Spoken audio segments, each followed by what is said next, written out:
Hey guys, AJ here, and in this video we'll attempt to answer one of the most frequently asked questions regarding Keqing, and that is, which weapon is best for her? Before we dive in, let's remind ourselves that there are currently two viable ways of playing Keqing. One is as a physical DPS, the other as an Electro DPS. The physical build sees mostly white numbers on screen, and the overwhelming majority of her damage comes from normal and charged attacks, with her ultimate being used mainly for the crit rate bonus, and her E mainly to proc Superconduct. The Electro build sees mostly purple numbers on screen, and while she still gets a big chunk of her damage from normal and charge attacks, she also relies on her E and Q ability much more and uses them whenever they're off cooldown. Depending on which build you prefer, the weapon ranking is going to change quite a bit. The list you're about to see is the result of extensive calculations and tests done by members of a Keqing users subreddit that I recommend you at least pay a visit to via the link in the description if you're generally interested in learning more about this character, or if you want to go over all the calculations that went into these lists yourself. Keep in mind that this is an endgame oriented list, so you won't find any 3-star swords on it, as those are heavily outscaled by anything 4-star and above the further you progress into the game. Harbinger of Dawn does shine early on and against easy bosses, but a single hit in somewhat harder content and it turns into a 3-star stat stick without any effect. Skyward Blade is not a main DPS weapon at all, but you can use it on a support sword user and make use of its single target burst every 11 to 15 seconds. The incoming rankings are still very much a work in progress, but as of this recording, they look like this. On the left, we have the ranking for the physical build, on the right, for the Electro build. I'll go through the rankings for each build with you and share some of what I've learned in the past couple days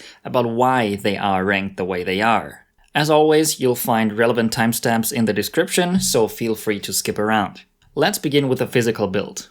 Leading the list is Aquila Favonia.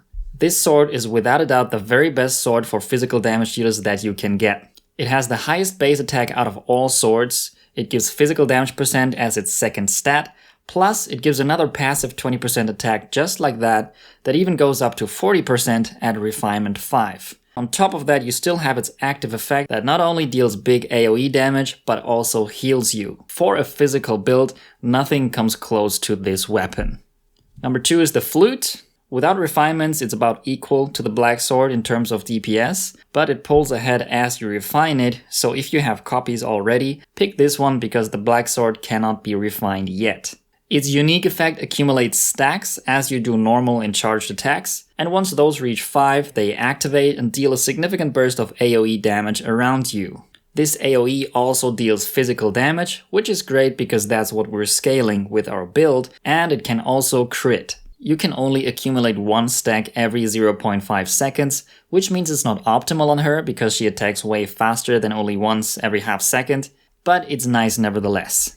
Third is the Black Sword, again about equal DPS to the Flute without refinements. What's great about this sword is that it gives you an innate damage boost to normal and charge attacks, which is where most of your damage comes from on a physical build. It's very easy to build around as it gives valuable crit rate and it heals you every 5 seconds on a critical hit. Its biggest drawback right now is that it cannot be refined and we don't know yet when exactly we'll be able to get copies.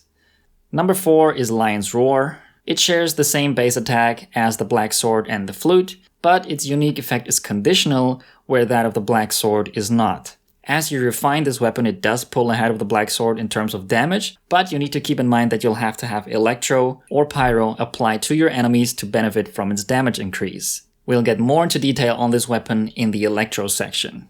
Number 5 is the prototype Rancour. This is your first completely free-to-play choice and the weapon you build if you don't have any of the weapons mentioned so far. It has great base attack, gives physical damage as its second stat, and additional attack percent via its unique effect, everything you need for a physical DPS build. Number 6 is Skyward Blade. It's ranked this low because it gives only 40-something more base attack than a prototype Rancour at level 90. Its second stat is energy recharge, but you're not all that dependent on your ultimate anyway as a physical DPS unit, and the fact that it locks even more of your power behind that ultimate doesn't help either. Number 7 is the Royal Longsword that you can get for Star Glitter. You can use it if you don't have enough crit rate in the beginning, as it does give you a bunch, but it loses all crit rate stacks once you do critically hit something, so as you get more and more crit rate on your gear over time, it will just keep dropping in value. In my opinion, not a good long-term investment at all, even for other builds. The prototype is completely free to play, so why spend valuable premium currency if you can get a better weapon for free? Number 8 is Iron Sting, not really useful at all for a physical build. Elemental Mastery doesn't benefit us, but its passive can be easily triggered with Keqing's E, and that's the reason why it's not ranked even lower. Number 9 is the Sword of Dissension. I've never seen this sword in-game, seems to have been a pre-registration reward for PS4 players, but this sword is basically only viable on the Traveler and no other sword user really. And last is Sacrificial Sword, similar to Skyward Blade, with energy recharge as its second stat, but even worse due to a much lower base attack. Its unique effect doesn't benefit Keqing all that much, since she has low cooldowns to begin with, and the fact that it can only happen once every 30 seconds doesn't help either. Now let's get to the Electro part, and here the rankings aren't as clear yet. Leading the list for now is surprisingly the Black Sword, but, and I'll say this right up front, the top 3 here are very close and keep overtaking each other as more tests are added. So if it eases your mind, the top 3 here are all great. The biggest reason the Black Sword can compete for spot 1 is that Aquila Favonia's bonus physical damage becomes a dead stat once you switch to an Electro build. The raw attack power alone of Aquila Favonia is still enough though for spot 2. Note that the Black Sword is only slightly better than Favonia in a 0 refinement setting, so if you have copies of Favonia, it will deal more damage overall. The same is actually true for number 3 as well, which is Lion's Roar. Without refinements, the Black Sword is only marginally better. However, the tests that produced these results actually only considered normal and charged attacks, which is a bit unfair if you ask me, and here's why. First of all, both the Black Sword and Lion's Roar provide a 20% increase in damage at base. Even though these two bonuses are worded differently, they take the same place in the damage calculation formula and are added to whatever else you already have for physical/elemental damage percent in your attribute sheet. Now they don't explicitly show up here, and that's because they're both conditional and not always active, but if they did, this is where you'd find them. This is to say that both weapons increase the damage you deal by the exact same amount. However, for the Black Sword, that only applies to normal and charged attacks, meaning your skills that you are using a lot on an Electro build do not benefit from this. Lion's Roar's damage increase does also work for your skills, but here you have to make sure you're constantly applying Electro to your enemies, which is not always as easy as it may sound. Against enemies that have an innate element to them, like slimes, elemental shields, and certain bosses, you won't be able to stick Electro onto those whatsoever. And even in combat against neutral enemies, once the Electro element that you apply is used up in an elemental reaction, both elements that produce the reaction disappear from the enemy, followed by a short time window in which you cannot reapply your Electro element, even if you keep hitting with Electro-imbued attacks. This means that you'll never have 100% uptime on this weapon's damage increase, and against some enemies it won't help you at all. But to be fair, there aren't that many enemies out there where that is the case, and in all other cases you will see higher damage numbers with your skills, especially as you refine the weapon. If you own and have already invested into a Lion's Roar, then there's no need for you to go out of your way and get the Black Sword just for her. Except if you're interested in the bonus healing and the ease of building that it provides with its innate crit rate. In short, if you want to see bigger numbers on your skills and can do without the healing, pick Lion's Roar, especially if you already have additional copies. If you prefer not having to think about anything, plus some self-sustainability, then pick the Black Sword. Number 4 is Skyward Blade, and I'd like to say a few things about this sword and why I think it has potential. Skyward Blade is being bashed pretty hard for the fact that its second stat is energy recharge, which many think is useless on Keqing as she gets enough energy as is. However, as a Keqing main myself, I can confidently say that there are definitely times where my ult comes off cooldown, but I don't have enough energy yet to recast it immediately. Maybe that doesn't happen very frequently, but it does happen, and when it does, it really disrupts the flow of combat. If it never happened to you, then you probably already have some energy recharge on your gear, or more likely, you're running a double Electro comp for the resonance that gives more energy. People don't seem to have a problem with running a relatively weaker resonance that gives only energy, but they do seem to have a problem with running a weapon that essentially does the same thing.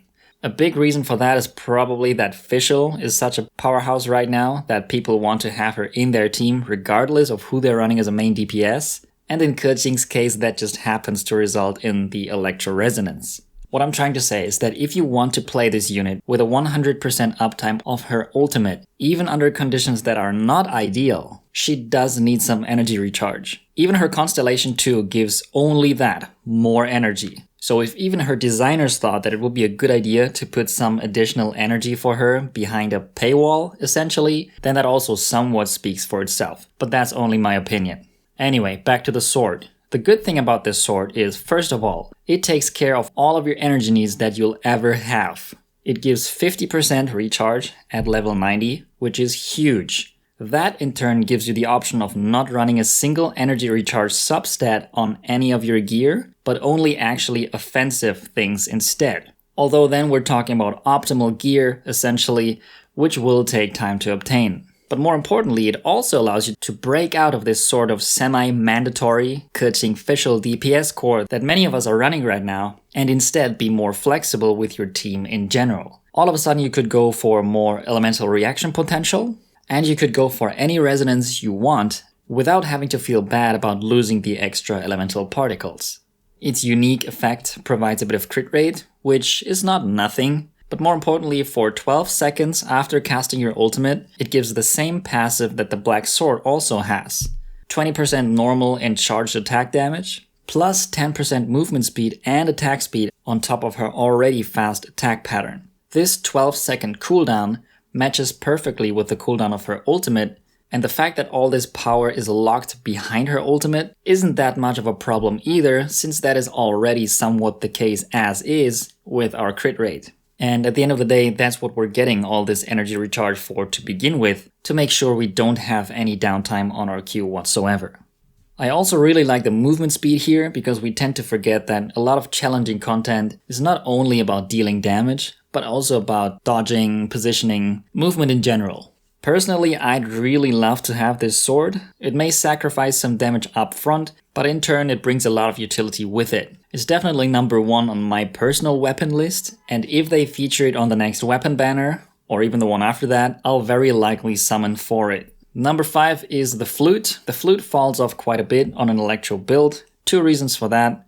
One is, relatively speaking, you're spending less time doing normal and charge attacks and more time casting E and Q, which means it'll take longer for you to accumulate those 5 stacks. And the bigger reason is that this active still deals physical damage, which we're not scaling any longer on an Electro build. Number 6, the Royal Longsword, same story as earlier, not a good long-term investment at all in my opinion. As your gear becomes better over time and you get more crit gear, its value is going to drop sharply. I would not recommend spending your valuable premium currency on this sword. It is also only 1 rank above number 7, which is Iron Sting, a complete free-to-play option. The Elemental Mastery substat here still isn't that great, even on Electro Keqing, as most of the time it's not her triggering elemental reactions, but her supports.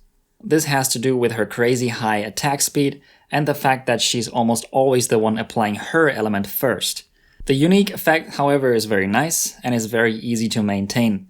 You can also max refine this weapon over time, so if you don't have any of the above weapons, go for this one. Number 8 is the Prototype. Its second stat is of no use for us any longer, so it ranks even lower than the Iron Sting. Number 9, again the Sword of Dissension, only usable on the Traveler. And number 10, the Sacrificial Sword. We still don't make good use of its passive, and its stat line is much lower than that of Skyward Blade. Weapons other than those listed here either weren't in the game as of this recording, or were simply not tested at all. I hope this ranking somewhat cleared things up and helped you decide which weapon to go for. But if you have any questions or feedback, suggestions, as always, feel free to leave a comment, and thank you for watching.